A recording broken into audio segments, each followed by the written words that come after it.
you're disappointed when you come out on the losing side of it, but we really don't talk a ton about wins and losses in our program. We really focus in on the process, and it's done pretty well for us with the success that our program has had and in my 3+ years as a head coach, and I thought our guys came in with the right mindset.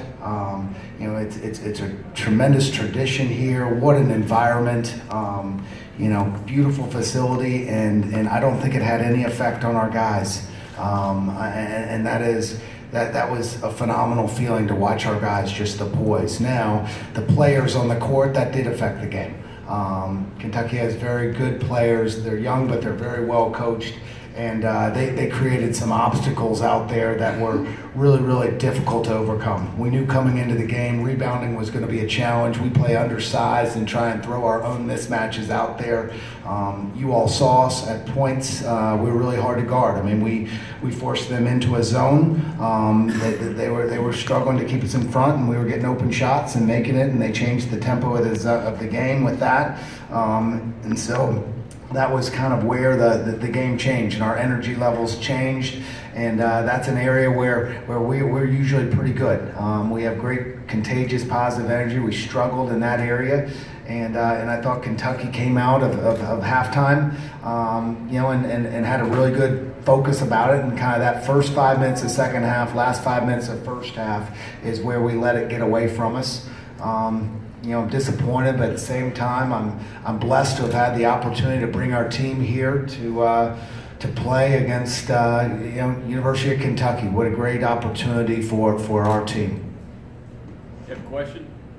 John, can you talk about Nick Richards, number 4, the impact you think he had on the game? He was the game tonight. We couldn't keep him off the glass. Now it's hard. The game is moving so fast. It's difficult to see in live time as I'm watching all that stuff. How our box outs are and where we are now. He's clearly longer than any guy we have on our roster. And we were doubling down with our 5. We were leaving our 5s one-on-one, but then doubling the 4s where we play undersized with our 5.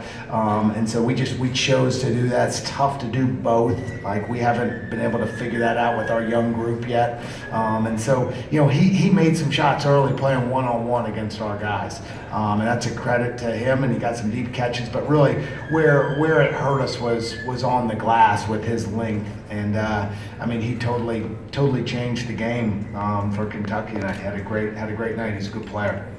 As a follow-up to that, how different was what you saw from him tonight than what you saw of him on whatever film you looked at? Kentucky, this was far and away different than what he's shown. Well, I think you guys have seen your teams come through the last 4 or 5 years, and it's like that. It's like there's so much talent on that team that on any given night, one guy's going to show why he's gonna be making money playing basketball someday.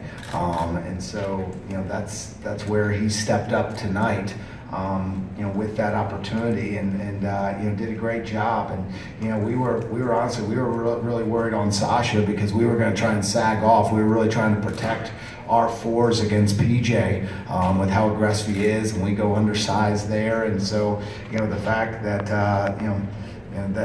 Sasha really shoots the ball, probably a touch better at this stage than Nick, but man, Nick was good with his back to the basket, really good on the boards. He's a good player. Can have a nice year for you.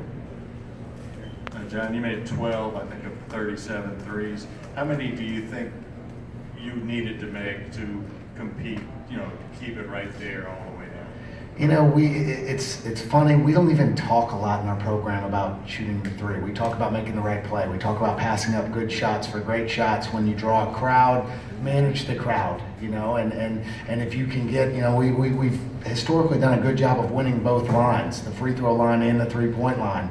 And, when you come into a game like this, you're going to have a hard time getting to the free throw line. You're going to have a hard time playing over the trees when you get in there. We knew we'd have to, make more.